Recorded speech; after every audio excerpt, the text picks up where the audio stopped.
우리 방금 부른 찬양의 가사처럼 이 시간 성령의 감동하심으로 정말 하나님의 뜻대로 우리가 꼴지어지고 또 복종케 되는 그런 예배 시간이 되었으면 좋겠습니다. 어, 먼저 우리 120주년 우리 금토일 지금 함께 또 한국 역사, 한국 선교 역사를 돌아보는 그 가운데서 저희 교회가 이렇게 따로 이렇게 예배를 드리게 된 점에 대해 좀 많이 기도했었습니다. 우리 한 달째 이제 계획을 하면서 물론 대총회장님께서 우리 한국을 위해서 또 기도하고 응원과 또 앞으로의 복음 전파와 또 축복의 말씀과 또 재림에 대한 그런 어떤 말씀을 분명히 좋은 말씀들을 이렇게 해 주시겠지만 그것을 이제 우리가 후에 들을 수 있다면 우리가 이 시간은 정말 우리에게 가장 필요한 예수님을 묵상하는 것이 어쩌면 더 우리에게 필요한 것이 아닐까라는 그런 판단이 들어서 사실 저도 내심 죄송하지만 우리 대청원장님께는 죄송하지만 우리 저를 위해서 또 우리 성도님들을 위해서 이 시간에 또 이렇게 우리가 하던 대로 말씀을 나누게 된 점을 좀 이해해 주시면 감사를 드리겠습니다.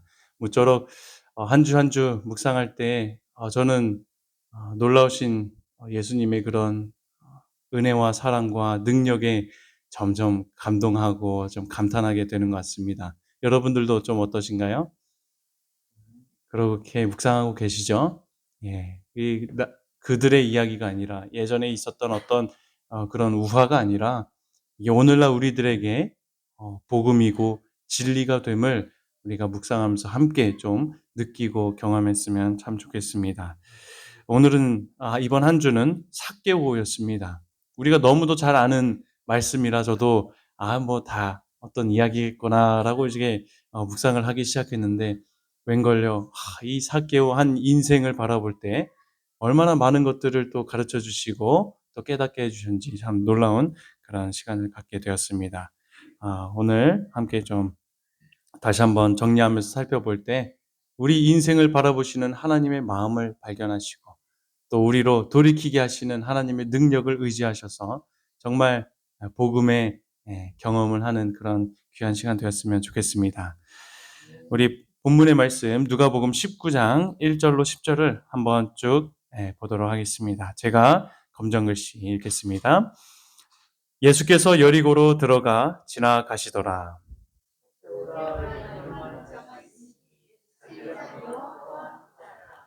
그가 예수께서 어떠한 사람인가 하여 보고자 하되 키가 작고 사람이 많아 할 수 없어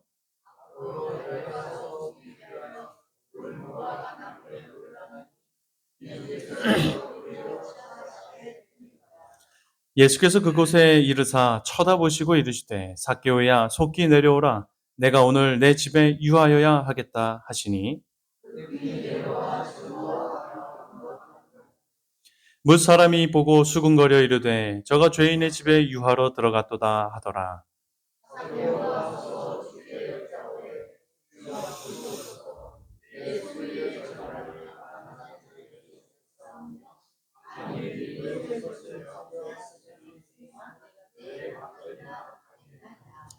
예수께서 이르시되 오늘 구원이 이 집에 이르렀으니 이 사람도 아브라함의 자손이미로다. 인자가 온 것은 잃어버린 자를 찾아 구원하려 함이니라. 아멘. 여기 하나님을 두려워하는 것이 조금도 없었고 양심의 가책을 전혀 느끼지 못했던 한 사람이 있습니다. 그는 영국 해군으로부터 탈영하고 노예가 되기도 하고 또 노예 선원이 되어서 악명 높은 서아프리카, 아메리카, 유럽의 높은 그런 노예 무역에서 노예를 사고 파는 일을 했던 사람입니다. 성경에도 노예 제도가 허용되고 있었기에 되었다 판단하기에 인신매매는 정당하다고 생각했던 당시에 보편적이었던 그런 사상 속에서 그는 일말의 양심의 가책도 없이 큰 돈벌이가 된다라는 비전을 가지고 사람을 사고 파는 노예 매매를 하게 된 것입니다. 이런 그는 잔혹한 범죄와 노예 제도에 깊이 관여하게 되었고 많은 노예들의 불행한 삶을 자신의 이득으로 취했었던 악독한 사람이 되었죠. 이 사람이 누구일까요? 바로 이 어메이징 그레이스, 우리 참송가 알죠? 찬미가의 어메이징 그레이스를 작곡한 존 뉴턴이라는 인생의 이야기입니다. 뉴턴은 노예 매매를 하던 1748년 어느 날 그리스도를 본받아라고 하는 책을 읽게 되고 또 유명한 그런 목회자들의 말씀을 듣게 되면서 회개하게 된 그런 결정적인 사건을 경험하게 되죠. 그렇게 감명받은 그는 6년간 그렇게 몰두했던 노예상을 그만두게 되었고 자신의 지난 날을 뉘우치며 노예 폐지에 훗날 힘쓰게 되고 훗날은 자신을 죄악에서 건지신 하나님의 사랑을 찬양하는 사람이 이렇게 되었습니다. 신앙 간증적 찬송까지 작곡하는 그리스도인이 되었던 것이죠. 그 이후로도 그가 어떻게 살아겠습니까? 그리스도의 사명을 가지고 삶을 마감했겠죠. 그의 묘비를 보면 알 수 있었습니다. 생애 마지막까지 어떤 삶을 살았는가? 묘비에 이렇게 적혀 있는데요. 한때 이교도였고 방탕했으며 아프리카 노예의 종이었던 존 뉴턴은 우리 주 예수 그리스도의 풍성하신 자비로 살아남게 되었고 소생케 되었으며 용서를 받아 오랫동안 그가 멸하려고 수고했던 그 신앙을 전할 사명을 받았다. 근 16년간 버킹엄셔 올리에 있었고 27년간 교회에서 심호했다. 네. 그의 인생의 말년의 모습을 또 묘비를 통해서 살펴보죠. 사랑하는 성도 여러분, 짧은 이 존 뉴턴의 인생에 대해서 말씀드렸지만 이 뉴턴의 삶을 들으시면서 무엇을 생각하셨습니까? 우리들은 뉴턴의 인생을 바라볼 때 예수님 앞에 나아갈 수 없는 인생은 단 한 인생도 없는 것임을 바라보아야 합니다. 그리고 어떤 인생도 어떻게 살아왔던 간에 그가 주께로 나오는 한 내가 얼마나 추악하고 연약한 상태든지 복음의 능력이 미치지 못할 인생은 단 한 인생도 없는 것임을 바라보게 되시길 간절히 소망합니다. 삭개오가 겪었던 경험도 마찬가지였습니다. 추악한 자신일지라도 예수님이라면 내 인생이 보다 나은 생애를 살게 될 것임을 뭐 했어요? 바라보고 믿었습니다. 그 믿음을 통하여 삭개오는 정말 변화된 삶을 살게 되었다는 사실을 우리가 한 주간 묵상했던 것입니다. 여러분, 우리들도 이러한 믿음을 가지고 오늘날 회개하며 변화된 생애로의 삶을 경험해야 하지 않겠습니까? 그냥 그들의 이야기, 삭개오의 경험이 아니라 정말 믿음의 경험을 오늘날 내가 해봐야 하지 않겠습니까? 삭개오가 어떤 사람이었습니까? 알다시피 사람들을 일일이 찾아가 세금을 걷는 사람이었습니다. 이들은 세금을 걷는 과정에서 드물지 않게 수탈을 자행했기 때문에 또 폭력도 필요하다면 거듭했죠. 사람들에게 원성을 사게 되었고 일반적 세율 이상으로 징수했기 때문에 평판이 좋지도 못했고요. 부정한 이방인들과 밀접하게 접촉했기 때문에 유대 사회에서는 창녀들과 함께 천한 신분으로 취급받던 사람이 바로 삭개오였습니다. 삭개오도 이런 직업관을 가지고 일을 해야만 할 수 있었겠죠, 그런 걸. 그래서 시대의 소망에도 보면 이런 일들을 통해 그가 높은 계급과 재산을 쌓을 수 있었고 그렇게 큰 부자가 된 것이라 묘사하고 있습니다.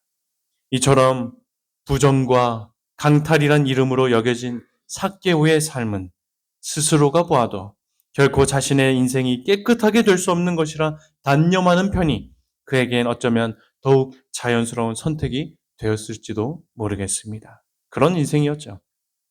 하지만 그런 그였을지라도 그런 마음의 상태였을지라도 그 영혼 가운데는 한 갈망이 있었습니다. 어떤 갈망이었어요? 네.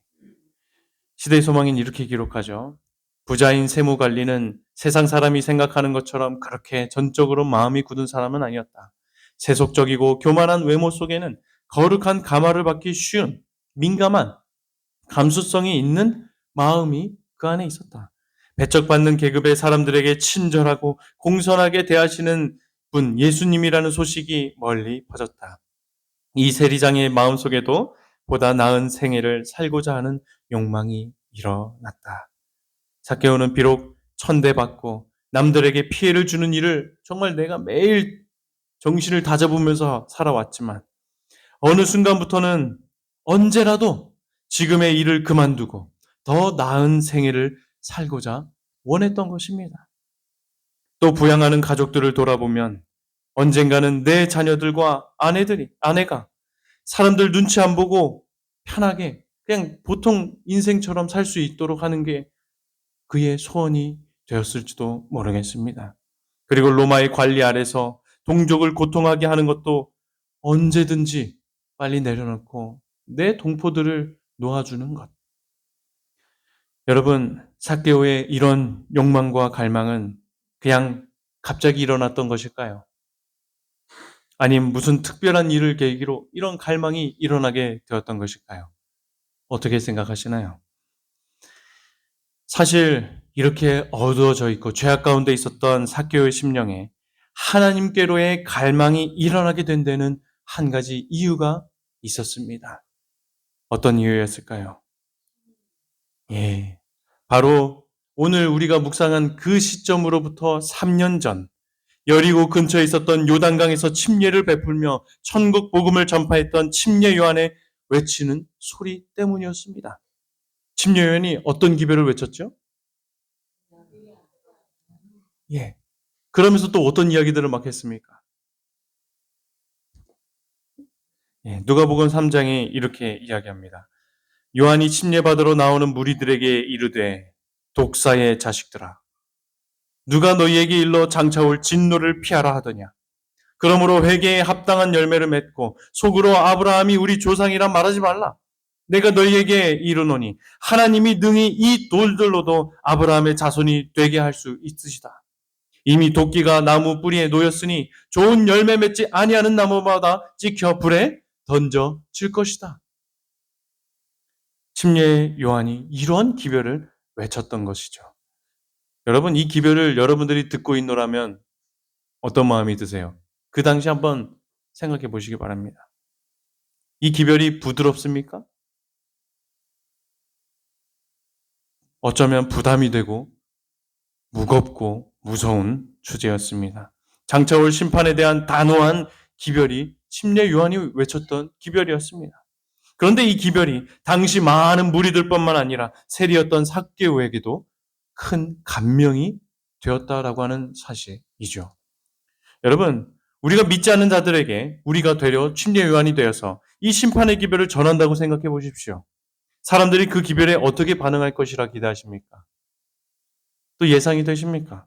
감동받을까요? 거부감을 가지게 될까요? 그죠? 이 독사의 자식들아라고 그들을 선포하지 않았습니까? 대번 거절과 부정적인 반응이 일어나게 될 것이었습니다. 하지만 그럼에도 불구하고 당시 침례 요한이 전했던 이 심판의 기별에는 왜 그토록 수많은 사람들과 삭개오가 침례 요한의 이 기별에 반응하고 감동을 받을 수 있었던 것일까요? 왜 그렇게 된 것이라 생각하십니까? 그 당시 사람들은 뭐 듣기 싫은 말일지라도 잘 들어주는 뭐 풍습이라도 있었던 것일까요? 우리 소위 간절함이 열정을 이긴다. 진심은 통한다. 이런 말이 있죠. 어디 논리가 약하거나 노력이 부족할 때라도 간절함과 진심이 있는 사람은 과정을 뛰어넘는 결과를 얻게 된다라는 그런 이야기입니다. 침례 요한의 기별은 남들이 듣기에는 거북스럽고 무거운 심판에 대한 기별의 내용이었지만 그에게는 당시 다른 이들에게 없었던 유대 지도자들에게 종교 지도자들에게 없었던 특별한 것이 있었던 것입니다. 그것이 무엇일까요? 바로 그가 가졌던 태도와 정신 그리고 그에게 나타났던 도덕적 영적 능력이 달랐던 것입니다. 침례 요한이 태어나기 전 사가랴에게 나타난 천사의 말처럼 요한은 엘리야의 신령과 능력을 가졌던 사람이었음에 분명하다 믿습니다. 그의 옷차림에서 느껴지는 거룩함과 목소리에서 묻어나는 진정성, 긴박함, 확실 있는 그 소리와 능력은 누가 보아도 엘리야와 같은 선지자로 연상하게끔 만들었기 때문인 것입니다. 엘리야의 시대는 어떤 시대였어요? 이스라엘 백성들이 우상숭배에 깊이 빠져들어가던 때였습니다. 그런데 이런 시대를 보면서 슬퍼하며 통회했던 사람이 있었죠. 그게 누구였어요? 엘리야였습니다. 시대를 바라볼 때 엘리야의 마음은 고통스러웠습니다. 의분이 일어났고 막다른 길로 가는 그 백성들을 볼 때면 슬픔을 억제할 수 없어서 눈물로 하나님께 울부짖으며 탄원하고 간청한 사람이 바로 엘리야였습니다. 하나님을 노엽게 하여 그들을 완전히 멸하실 정도가 되기 전에 그들이 회개하는 것을 보기를 그토록 갈망하고 원했던 사람이 엘리야였습니다. 이런 심령을 가진 엘리야에게 하나님께서는 말씀과 능력을 부어주심으로 아합 왕 앞에 나아가 심판의 기별을 담대하게 전하게 사용하셨죠. 이렇듯 하나님께서는 엘리야의 심령과 능력으로 세상에 축복을 주시기를 원하셨고 이 일을 위해 엘리야를 정말로 사용하셨습니다. 예수님 당시로 다시 돌아와서요.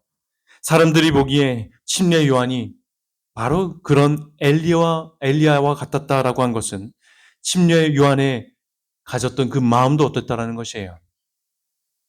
침례 요한도 이 죄악된 시대를, 이 종교의 상태를 보면서 고통함이 있었던 것이 분명합니다. 사탄의 기만에 놀아나고 있는 유대 백성들에 대하여 크나큰 슬픔과 눈물을 흘렸음에 분명합니다. 의분이 일어나며 어떻게 해서든 백성들로 회개케 하여 주께로 돌이키고자 하는 그 열망이 가득 넘치는 사람이 침례 요한이었음을 기억합니다. 아무리 그의 기별 전하는 방식이 직설적이고 단호했을지라도 엘리야의 심령과 능력으로 전해지는 간절하고도 진심이 담긴 침례 요한의 기별은 수많은 자들로 감동케 하기에 넘치고 충분했던 것입니다. 이 마지막 시대에도 이런 엘리야의 심령과 능력으로 새 천사의 기별을 전할 종을 주님은 찾고 사용하실 것이라 예언하죠. 말씀하셨습니다. 약속하셨어요. 기별을 전하는 우리들의 정신과 태도를 점검하고 돌아볼 필요도 있겠다 생각이 들었습니다. 이토록 감명 있는 기별을 듣고 수많은 무리들이 요한에게 나왔습니다. 그때 당시 그 장면을 누가복음 3장에서 이어서 이야기합니다. 무리들이 나와서 물어 이르되 그럼 우리가 무엇을 해야 합니까? 대답하되 옷 두 벌 있는 자는 옷 없는 자에게 나눠줄 것이고 먹을 것 있는 자도 그렇게 할 것이다 하면서 이제 찾아온 무리들에게 답변을 한 것입니다. 근데 여기에 어떤 이들도 요한에게 찾아옵니까? 세리들도 옵니다. 세리들도 침례를 받고자 와서 선생님 그럼 우리들은 어떻게 합니까?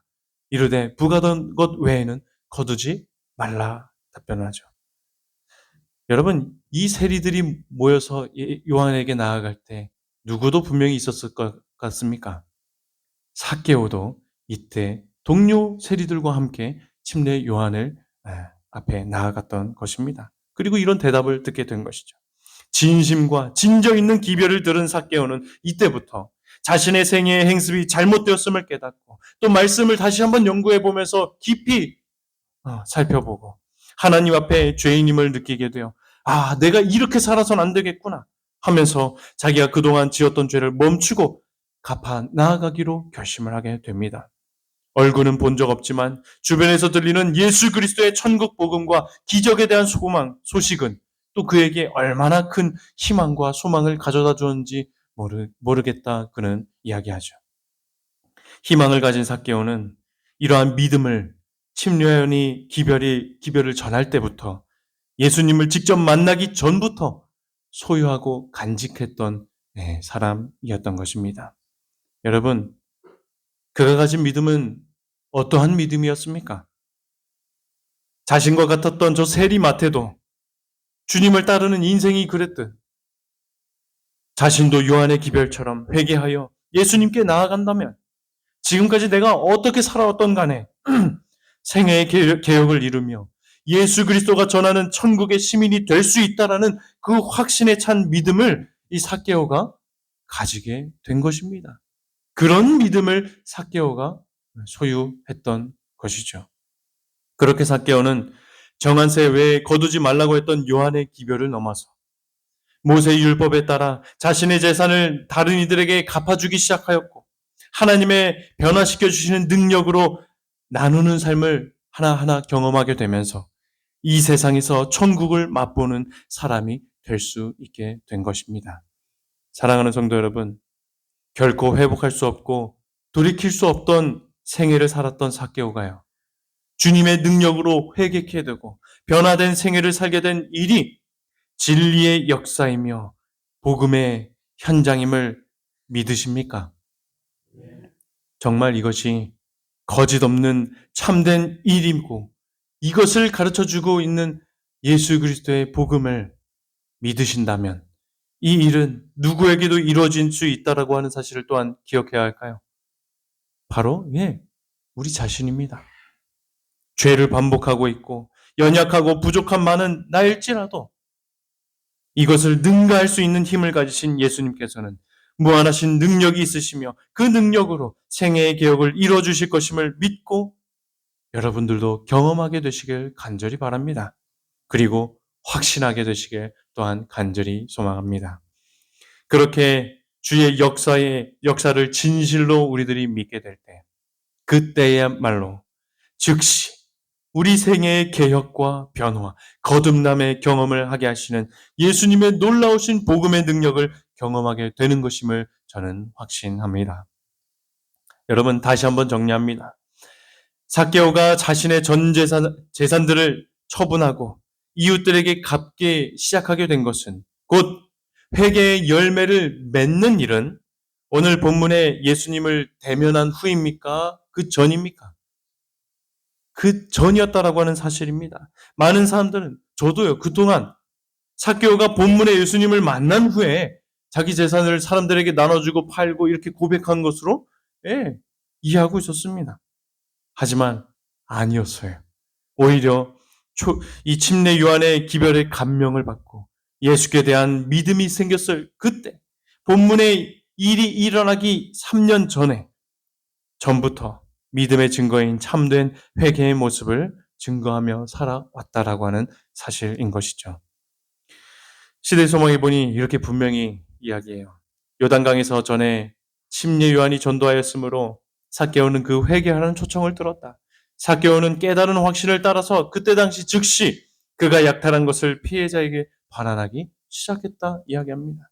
또 보면은 예수께서 마을에 들어오신다는 소식이 온 여리고에 퍼졌을 때는 이미 그런 예수님을 만나고자 삭개오가 그의 발걸음을 되돌리기 시작한 후였다. 삭개오는 그리스도의 얼굴을 보기 전에 그를 참된 참여자로 분명히 보여준 사업을 시작했다. 사람에게 고소당하기 전에 그는 죄를 자복하였다.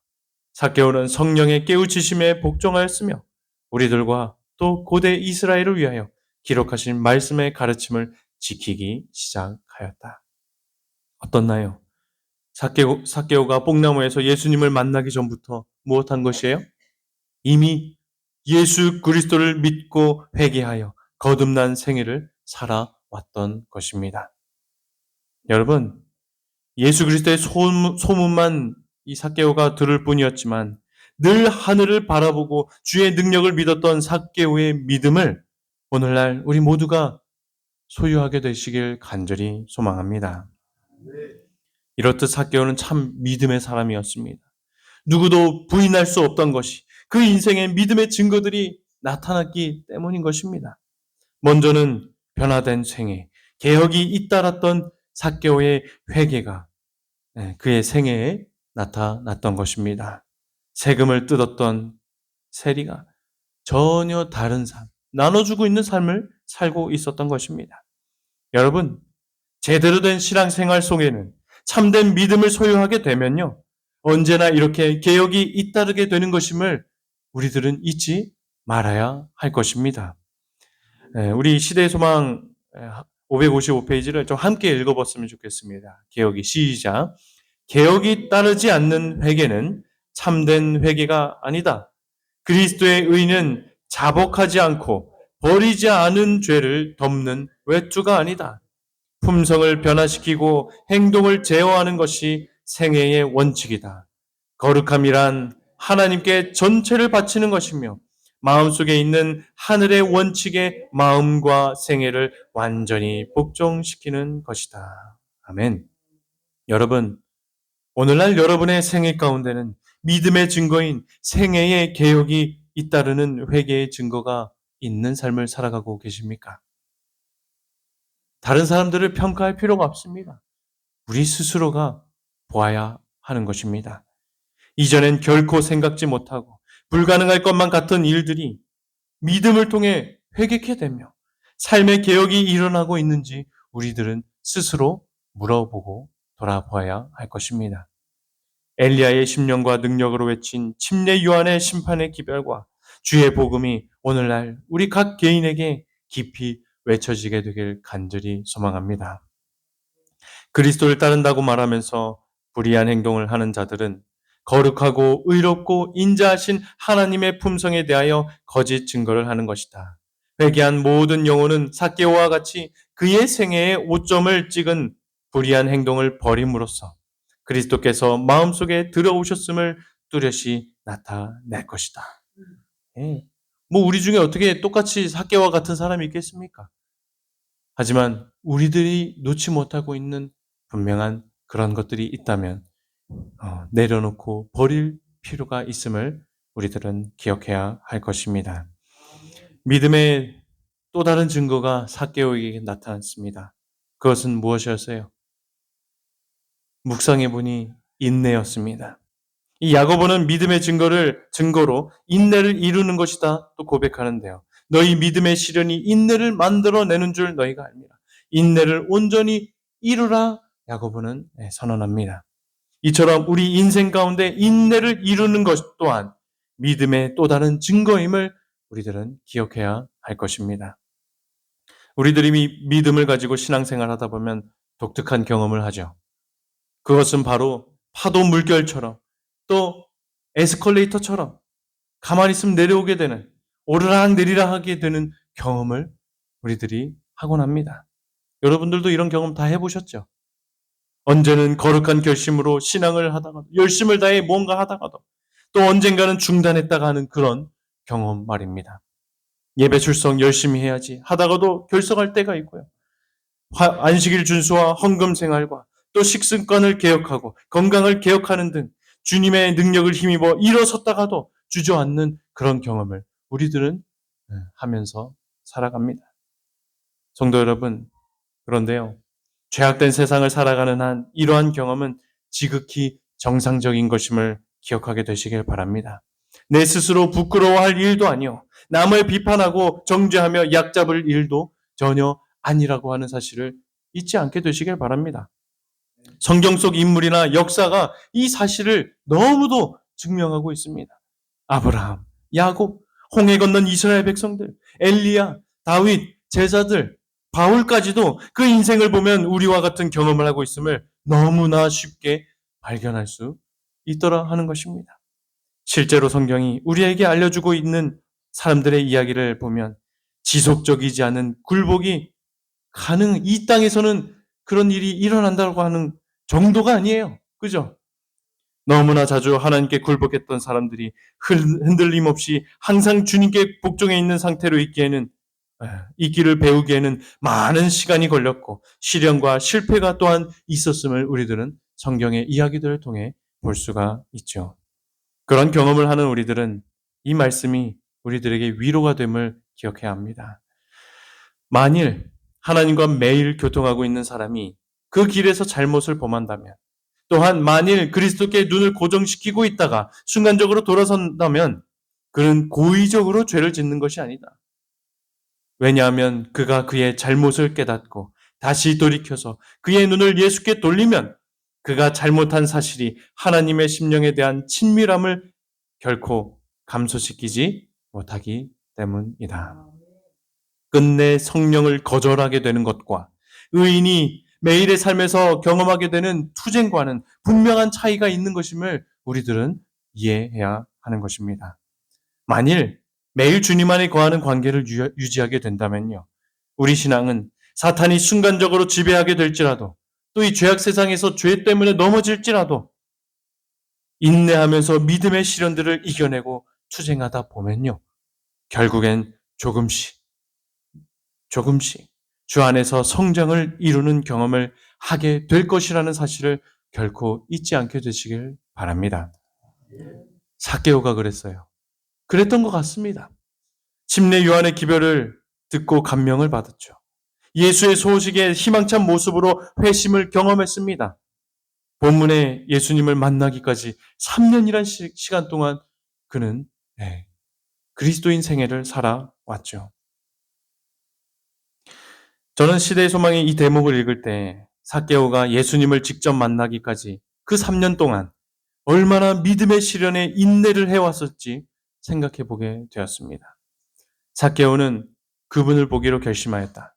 그는 죄의 결과가 얼마나 쓰며 잘못된 방향에서 돌아서려고 하는 자들의 길이 얼마나 어려운 것인지를 깨닫기 시작하였다. 그 투쟁을 한번 상상해 보시기 바랍니다. 오해를 받으며, 오해받죠? 갑자기 나눠주는 일을 해보십시오. 뺏던 사람이. 오해를 받으며, 자신의 잘못을 시정하려고 지금 노력하고 있는데, 수많은 사람들이 곱게 봅니까? 그 있는 모습 그대로 인정합니까? 그럼에도 불구하고 의심을 받고, 불신임을 받는 것은 이 삭개오에게 견디기 어려운 일이었습니다. 세리장은 그의 마음에 희망을 가져다 주었던 그런 말씀을 하신 분의 얼굴을 보고 싶었다.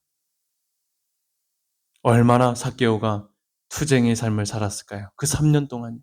저 밑바닥에 있었으니 얼마나 그 파동은, 물결은 더욱 심했을까요? 가정에서는 이 아빠를, 남편을 어떻게 이해했을까요? 직장 상사는, 동료들은 이를 어떻게 생각했을까요?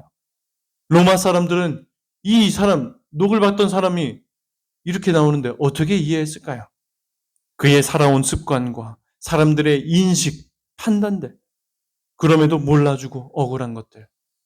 삭개오는 그 누구보다도 치열한 선악의 투쟁을 하며 3년을 보내었음을 느끼게 되었습니다. 이렇듯 믿음의 시련이 많았을 것임에도 불구하고 삭개오는 예수님을 대면하여 보기까지 3년이라는 시간 동안 인내하며 믿음을 지키고 신실하게 살아왔다고 하는 사실을 생각해 보게 될 때 제게 적지 않은 감동이 다가왔습니다. 사랑하는 성도 여러분, 여러분의 신앙생활 가운데 인내를 온전히 이루게 되시길 간절히 소망합니다. 사탄의 어떤 기만 속에서도 끝까지 주님을 바라보시고 일어나는 의인이 되길 간절히 소망합니다. 그래서 삭개오처럼요. 성령의 음성에 순종하고 주님을 의지하여 믿음의 열매들이 많이 맺혀지는 그런 인생들이 되길 간절히 소망합니다. 이런 믿음의 경주를 해온 삭개오를 주님은 이제야 찾아오십니다. 그리고 그에게 특별한 것을 주십니다. 그것이 무엇입니까? 바로 아브라함의 자녀가 되는 특권을 주십니다. 삭개오가 예수님을 직접 대면해 보지 않았더라도요. 그의 인생은 어떤 모습으로 계속 살아갔을까요? 끝까지 인내하며 그런 삶을 살았을 것입니다. 만일 그의 시선만 예수님께 늘 고정했더라면 말이죠. 그렇게 살 수 있는 이유는 이미 그 마음 가운데 누구를 영접했기 때문이에요? 예수 그리스도를 영접하는 삶을 살고 있었기 때문입니다. 그런데요, 그럼에도 불구하고 예수님께서는 일부러 고의적으로 삭개오 근처를 지나시고 그의 이름을 분명히 아셔서 부르시면서 그를 만나십니다. 왜 만나셨을까요? 그렇게 하지 않아도 그렇게 살 건데. 만나고 싶어서. 그 이유가 아브라함의 아들이라는 특권을 알려주고 주시기 위해서였습니다. 시대의 소망해 보니 이렇게 이야기하죠. 사람이 그리스도를 개인의 구주로서 영접할 때 구원이 그 영혼에게 이른다. 삭개오는 그리스도를 그저 지나가는 손님처럼 그의 집에 영접한 것이 아니라 영혼의 성전에 거하시는 분으로 영접하였다. 서기관과 바리새인들은 삭개오를 죄인이라 비난하였고 그리스도가 그의 손님이 되는 것을 불평하였으나 주께서는 그를 아브라함의 아들로 인정하셨다. 아브라함의 아들로 인정하기 위해 일부러 거기를 들르셨다는 것이에요. 일부러 삭개오를 만나셨다는 것이에요. 사랑하는 성도 여러분, 우리 주님은요, 우리로 무기한 기약 없는 삶의 투쟁, 믿음의 인내를 바라시는 분이 아니시라 우리를 찾아와 아브라함의 아들로 인정하는 특권을 주시며 믿음의 아들로 인쳐주시는 분이심을 잊지 않게 되시길 간절히 소망합니다. 저는 사개오를 일부러 찾아가신 이러한 예수님의 모습 속에서 오늘날 이 시대 당신의 자녀들을 찾아 인쳐주시는 예수 그리스도의 모습을 발견할 수가 있었습니다. 복음교역자의 이런 글이 있죠. 하나님께서는 지위나 부귀나 지식을 보지 않으시고 그리스도와 일치함을 보시고 사람을 인치신다. 무식하고 버림받고 종된 자들이라 할지라도 그가 자기에게 주어진 기회와 특권을 최대한으로 선용하고 또 하나님께서 주신 빛을 소중히 하였을 것 같으면 그 사람은 자기의 할 일을 모두 완수한 것이다. 세상 사람들은 그를 무식자라 일컬을지 몰라도 하나님께서는 그를 착하고 지혜롭다 하실 것이다. 또한 하나님께서는 그에게 하늘에서뿐만 아니라 이 지상에서도 당신을 영화롭게 할 자격을 입혀 주실 것이다. 예수님께서는 우리의 믿음의 열매로 기뻐하시는 동시에 우리의 수고와 인내의 어려움을 하시고 다가와 칭찬하시며 구원의 확신을 주시며 믿음으로 아브라함의 자녀가 되도록 인쳐주시는 그런 은혜로우신 분이심을 인하여 참으로 감사를 드립니다. 여러분도 이런 예수님이 우리 인생을 찾아와 특권을 주심에 감사하지 않으십니까? 그런 우리들에게 이제 주님은 우리 모든 인생들에게 나에게 말씀하십니다. 평안을 너희에게 끼치노니 곧 나의 평안을 너희에게 주노라. 내가 너희에게 주는 것은 세상이 주는 것과 같지 아니하다. 너희는 마음에 근심하지도 말고 두려워하지도 말아라. 또 말씀하셔요. 그때의 임금이 그 오른편에 있는 자들에게 이르시되 내 아버지께 복받을 자들이여 나와 창세로부터 너희를 위하여 예비된 나라를 상속받으라. 믿음의 여정 속에 나를 찾아오시는 예수님의 방문을 거절치 마시고 맞이하게 되시길 간절히 바랍니다. 그렇게 여러분 마음의 문을 연다면 우리 현실엔 잔잔하고 고요한 평안이, 우리 내세엔 태초부터 준비된 이 아름다운 천국이 다 우리들의 것이 됨을 보고 알게 되리라 저는 믿습니다. 그렇게 자기 집으로 예수님을 초청한 삭개오의 그 집안에서의 가정의 분위기 어땠을까요? 남들이 지금 밖에서는 욕해요, 그죠? 자기는 3년 동안 얼마나 극심한 투쟁을 살아왔습니다. 가정도 그랬겠죠. 그런데 이 예수님을 영접한 이 집안에 그 분위기가 어땠을까요? 그들이 모인 곳이 천국이었으며 예수님과 함께하는 그 시간과 앞으로 살아가는 모든 시간들이 믿음의 자녀로 인정받음으로써 나날이 참된 기쁨과 행복으로 가득한 시간들을 보내지 않았을까요? 여러분, 이제 말씀을 좀 정리해 봅니다. 성도 여러분, 성경은요, 부자 청년의 이야기를 통해 부자가 낙타가 바늘구멍에 들어가는 것보다 어렵다, 천국에 가기 어렵다 말씀합니다. 내가 가진 어떤 내려놓지 않는 죄들을 가지고는 천국에 가지 못한다, 불가능한 것이다 말씀합니다.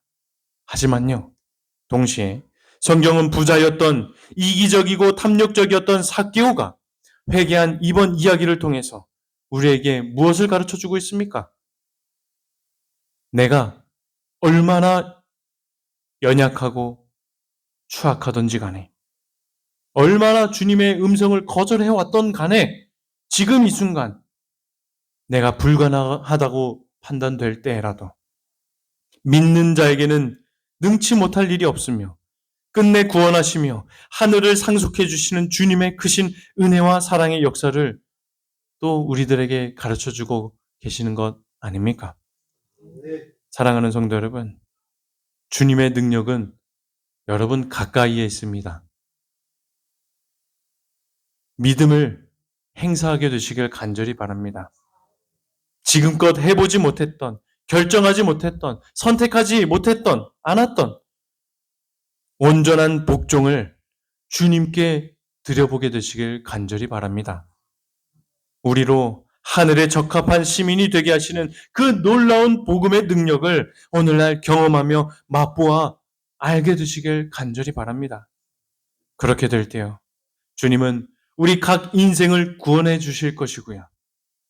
그뿐만 아니라 삭개오가 경험했듯이 나를 통하여 우리 온 가족들, 믿지 않는 남편과 믿지 않는 아내, 아직도 하나님의 사랑을 모르고 허덕이는 우리의 자녀들, 친척들, 이웃들까지도 하늘의 축복이 충만하게 그들에게 넘쳐 흐르게 될 것임을 저는 믿습니다.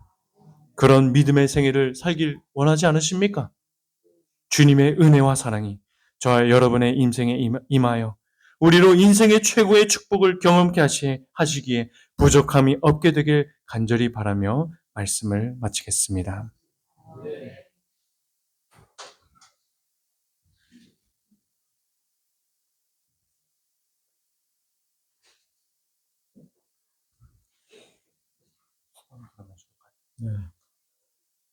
마지막 헌신 찬미는 다 함께 일어나셔서 229장 함께 부르겠습니다. 짧기 때문에 두 번 마음으로 부르겠습니다.